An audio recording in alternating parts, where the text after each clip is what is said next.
A bell to signal the end of an era. Just over a year ago, former Italian Prime Minister Silvio Berlusconi was forced to hand over the reins to Mario Monti, stepping down after a parliamentary revolt, sex scandals and a wave of panic on the financial markets. 1 year on, the man nicknamed the Professor seems to have done pretty well. He's managed to push through major reforms, notably on the controversial subject of pensions. He's tackled tax evasion and, most importantly, the sky-high interest rates the country was being forced to pay have eased. Italy today is a country with its public accounts in order, and it's able to control its debt.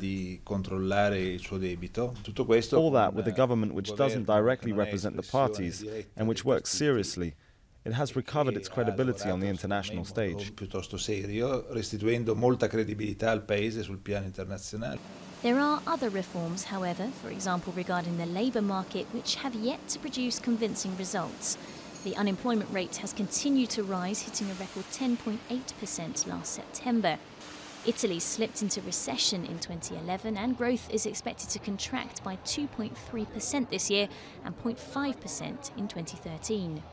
The other worry is the country's political instability ahead of a general election next spring.